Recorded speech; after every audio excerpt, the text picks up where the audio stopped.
All right. So in all of that, I've just given you some kind of nice properties of asymptotically normal estimators.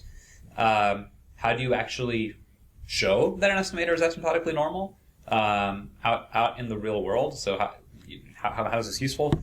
Well, there's one key tool that basically establishes that a lot of the estimators that we use are asymptotically normal, and it lets us more easily therefore compute just worry about this asymptotic variance, and that tool is the central limit theorem. So I'm not going to prove this, but here's what it says.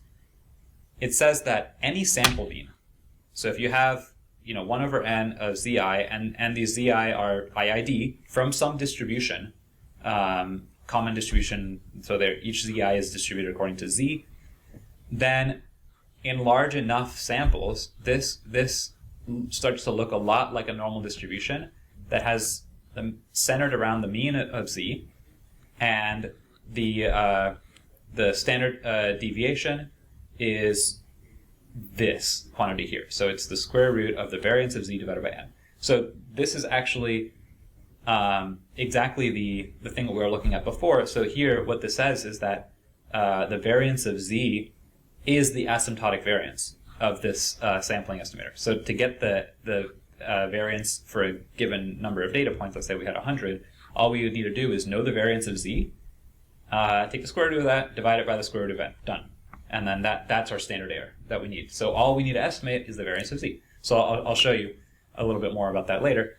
The crazy thing, totally insane, about the central limit theorem, which is why it's called the central limit theorem, because it's so central to everything in statistics, is that this always holds. And I have this little asterisk here because really there's some minor conditions, but as far as practically how you need to think about it, it's always. So no matter how z is distributed, this is the case. So I showed this crazy example before where z is this beta distribution, which is a continuous distribution. So z can take any value between 0 and 1, but it's way more likely that it's 0 and 1, and then very unlikely that it's any of these values in the middle. And if here I take the sampling distribution of the mean of z as I increase the number of observations in the data set, and we see that by n equals 20, this already looks like the mean, even though the underlying data are this kind of weird distribution. The mean of them by n equals 20 is already super, looks a lot like normal distribution. So here I want you to test that. So create any data generating process you want for a single random variable z. So you can do that. You can use hidden random variables to make it. You can use a mixture distribution like we saw in assignment 5, I think. So you can make that distribution as crazy as you want. It can be a discrete distribution. It can be a continuous distribution. It doesn't matter. And now what I want you to do is use sampling with increasing n, so have at least 10 values to show that the sample mean of z appears to be asymptotically normal, and then plot the empirical sampling variance versus n. All right, so let's have a look at that. So first step is to generate our random variable. So let's say, let's make it a function of n. So I'll say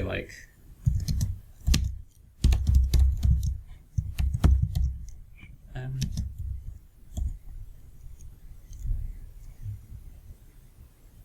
And I'll do, I don't know, let's do a mixture distribution.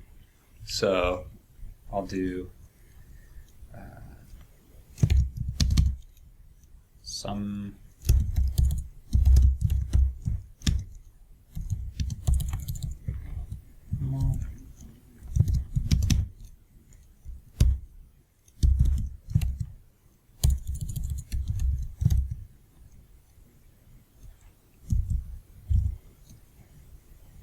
then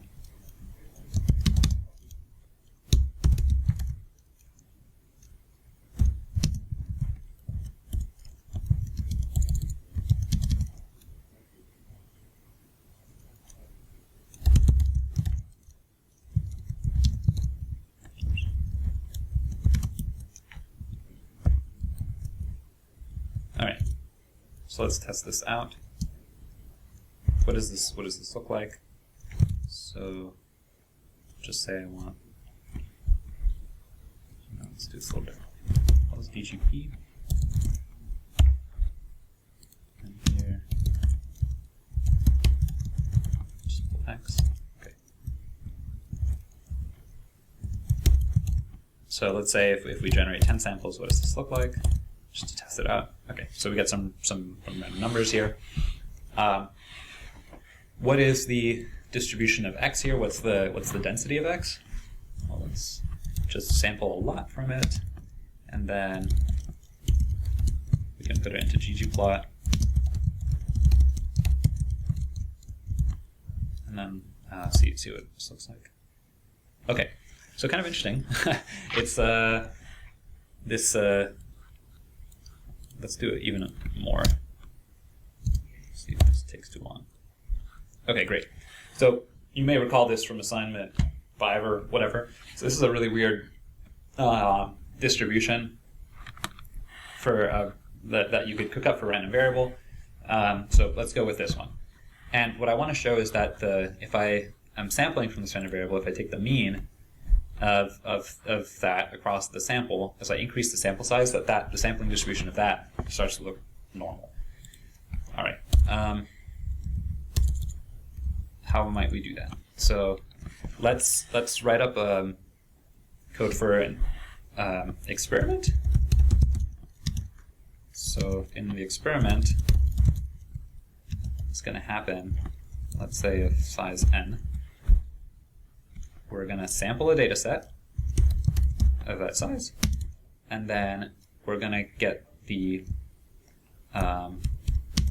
mean of X. So I can do experiment, right? So this is the mean. Great. And if I add more data, you can see that with 100 data points, these values are all kind of closer together. So here they're kind of clustering around 0.2, whereas with 10 data points, sometimes I would get a value that was a bit higher, sometimes I would get one that's quite a bit lower. So just kind of looking at it visually, with 100 data points, we're already getting that kind of clustering. But is it normal? So let's look at that. So how can I do that a little more cleanly? So let's say rerun this experiment. How many times do we want to rerun it? I don't know. Let's say 1,000 times. With say with 100 data points. And then what is this going to output? It's going to be, well, let's just see. Let's test it out first. So this is kind of a smart thing to do. Let's just test it small. Yeah, okay. Plans. Okay, so it gives me this list of values. So if I want to be able to plot that, I should probably get that into a data frame somehow. So what I'm going to do here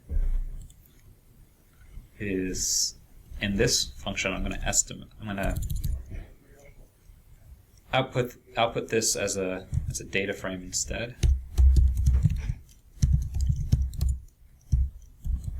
Do something like this.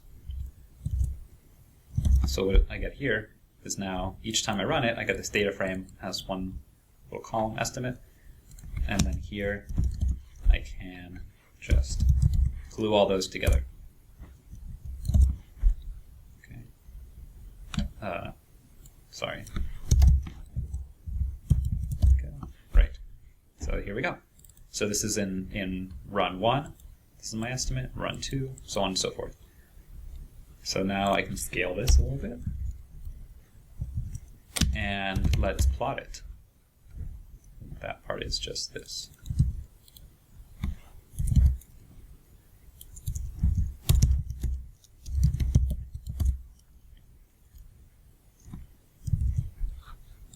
There we go. So this looks pretty normal. So let's have a look at, I'll with increasing n.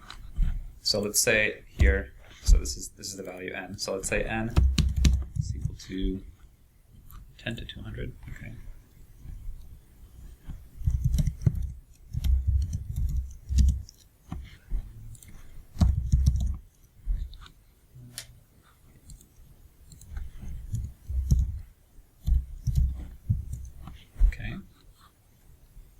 And then we just need to repeat this thing for each of these n. So the way I'm going to do that is put this in put this thing in a function. Let's call this thing for a given n.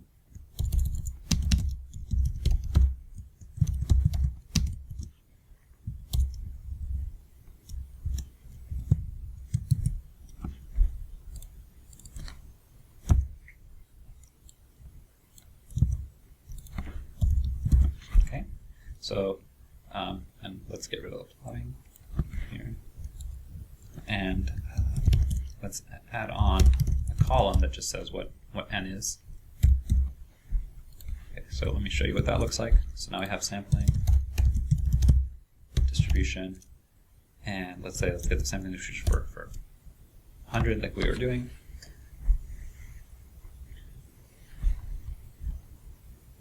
And this is what I get. So here, the data set was 100, and then the estimate I got was this. The data set was 100, the estimate I got was this, so on and so forth. Now I want to basically run this for different values of n. So that's why I'm going to say, okay, for my different values of n, now I want to map over those. And the thing I want to run is sampling distribution. So I think this should work. And then I'm just going to say map df, because then that will do the gluing for us. Just say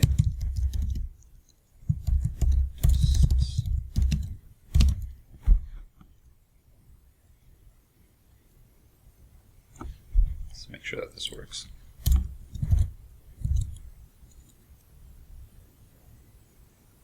Great.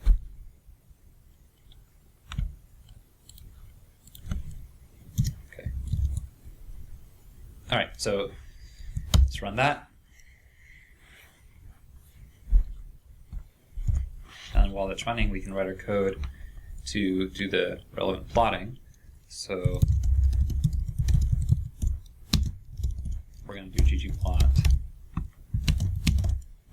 And I want to make the density for each of those different values of n. So the so plot the density of the estimate, but then I'm going to use facets to show the different ends. So facet, sure, facet grid, and I'll say, let's put them in columns.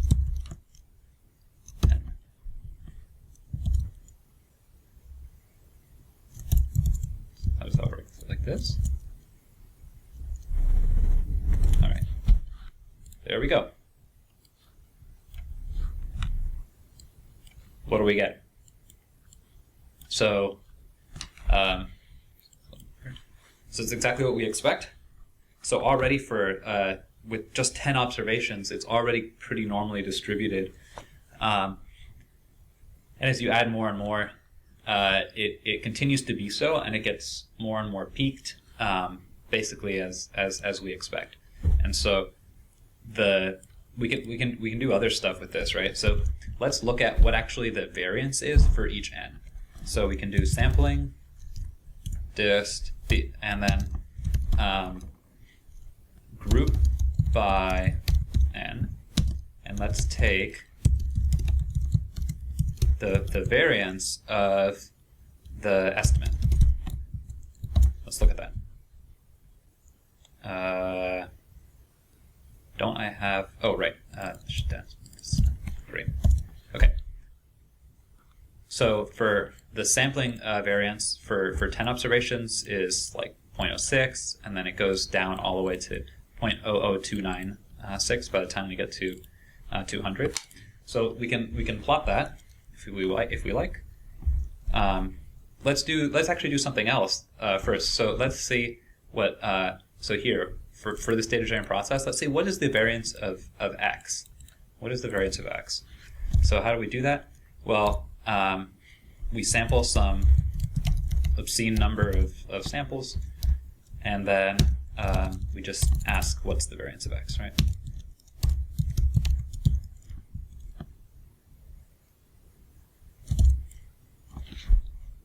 Okay, so let's save that. This is 0.606 or so. And now let's look at this again, and let's also compare this to our x divided by n. See what happens here. These numbers, is it surprising that these are close?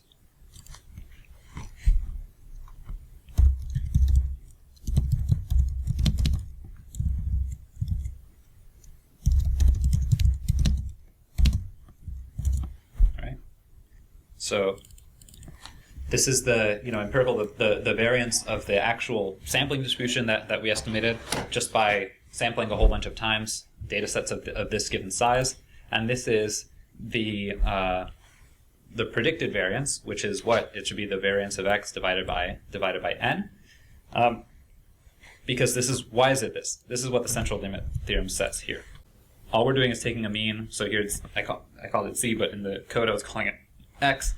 The central limit theorem says that the sampling distribution should be normal, and the variance of it should be the variance of z divided by n. So here I'm showing the standard error, which is just the square root of all that.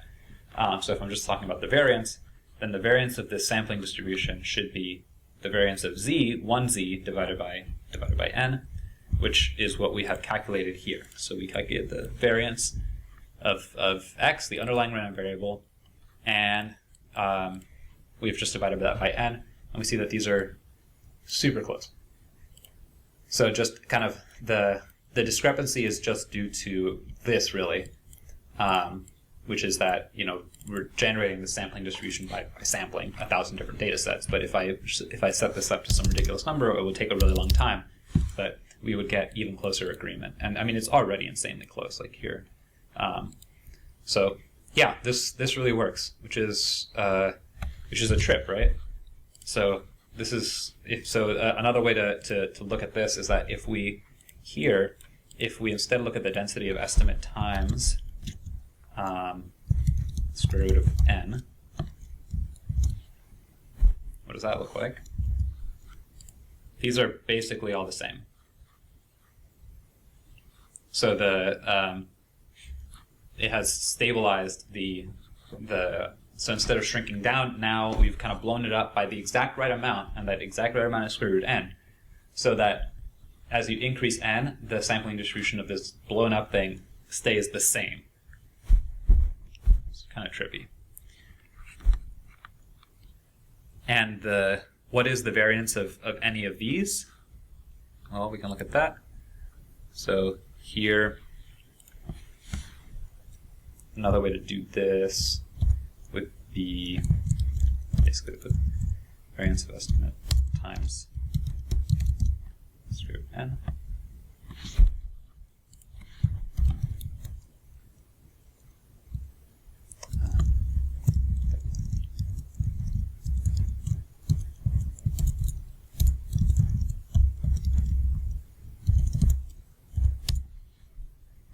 Actually, this should be. Shouldn't call this this. Should call this asymptotic variance.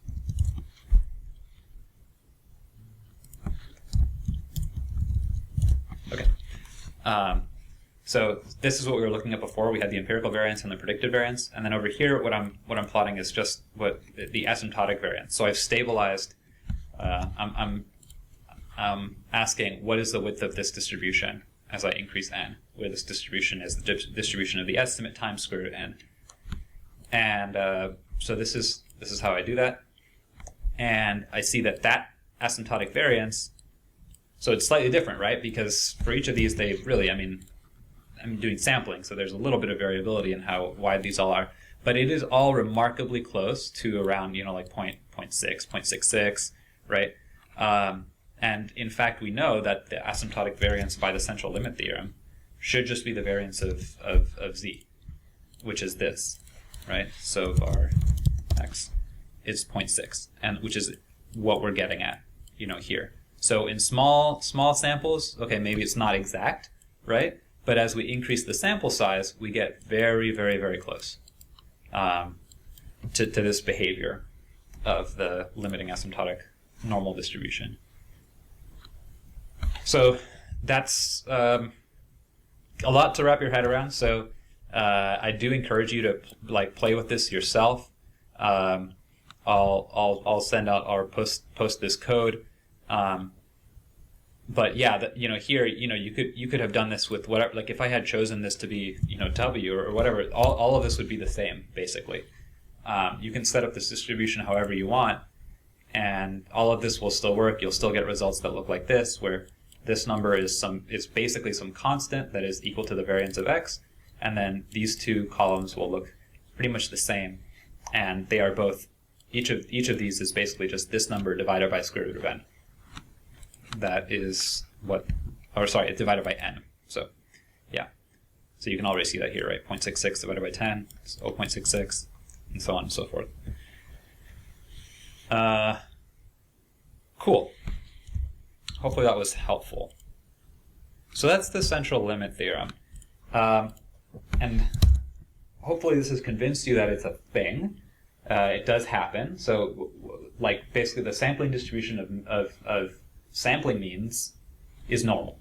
That's what this says. And it's normal with a known variance, a known sampling variance that depends on what the variance of each of the data points is. But, why? And the answer is actually really hard to explain. There's proof, there's mathematical proof that you can do, but I don't think it really gets at the intuition really any more than mechanically you can do it, and I've seen it many times, and you get to the end and you're like, yeah, that shows that the sampling distribution as n goes to infinity or whatever will be normal. You need to understand a little bit of real analysis limits, that kind of stuff. You need to understand a little bit more probability theory. Something, I think the easiest way is using this thing called a characteristic function, which is another function like PDF or CDF or quantile that describes a distribution. But again, it's not really that helpful, or doesn't really get at the why. This is the best I've been able to come up with, and rather the best I've been able to find. I don't really think there is a really good intuitive explanation for this, but this is the best you're going to get, I think. And if you find anything better than this, or can think of something better than this, then one, you're probably a genius, and two, that would be very helpful for everyone. So let's start at the beginning here. So if you have a large sample, you're going to get deviations from the mean that cancel more consistently. So if you have a small sample, right, there's a chance that you just get some data point that's really big, right? If you're talking about people's heights, and you're sampling people's heights, if you have only 3 data points, maybe one of those people is really tall. But if you have 1,000 data points, if there's somebody who's really tall, you're probably also going to have someone who's really short. And so those deviations are going to cancel. So what you can do is group the values of that random variable and scale them down. So you're really just reducing the problem to averaging these deviations. So how many people do you have that are more than one or more than less deviations from the mean?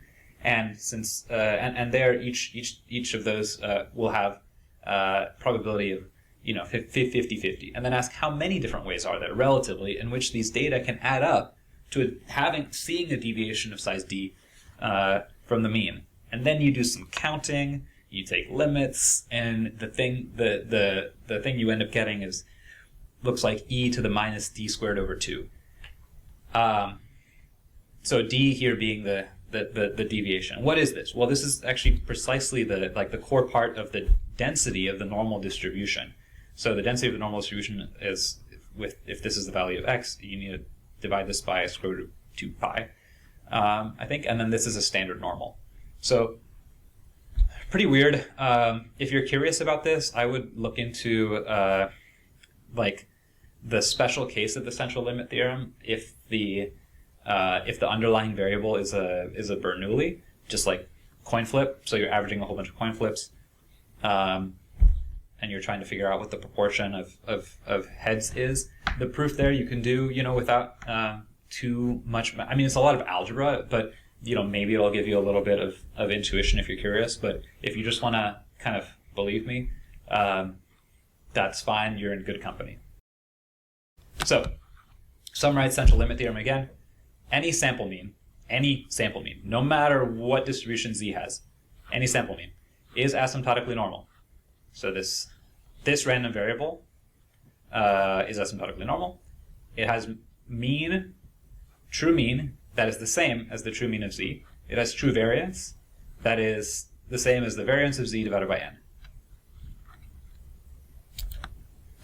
So another way to write this is if you call the estimator mu hat. So I'm trying to estimate. This is the plug-in estimator for the true mean. So if the true mean is this number mu, which we may not know, my estimate of it is mu hat. This thing here, I will say, is the asymptotic sampling variance of this estimator. What we're saying is this. So the square root n of the estimate minus the truth scaled by this asymptotic sampling variance is a standard normal. Okay, so how does this help? Well, because now we can do inference. Why? We have the estimate. It's what we want to know. We want to know the mean. How do we guess at what the mean is? Well, you take the sample average. The sample average is a reasonable guess, we think. Okay? How do we quantify the uncertainty in this? Well, we need to know the true variability of this guess. But we actually know what that is because the central limit theorem tells us. The central limit theorem tells us that the true variability of the sample mean is the variability of Z divided by N square root of that. Okay, if that's the true standard error. We can derive that analytically. And now we just have to guess at what this thing is. Well, how do we do that? Just, one way. Here we have variance, so replace that with the plugin. So the variance is like the expectation of something squared, so just take the expectation of that thing squared. Oh, here I'm missing a 1 over n, sorry. Should have a 1 over n here. Okay. And where this is, this is the whatever number we get here. So that's the whole ballgame. So this is all you need to estimate means and to build confidence intervals. Because if you have the estimated standard error, you can take your validity estimate plus 2 or minus whatever this plus or minus 2 times whatever this number is. There's your confidence interval. Done. But hopefully this helps you understand where that comes from, right? Like that this is just a guess as to this number. And if you really knew what this number was, you wouldn't need this, but because you would just take this thing plus or minus 2 of that, 2 times this. And the reason that works is because these two numbers are within that distance of each other 95% of the time. So is it complicated? Yeah, but it's also the way things work, and this is the system that we have. So you kind of need to understand what you're doing.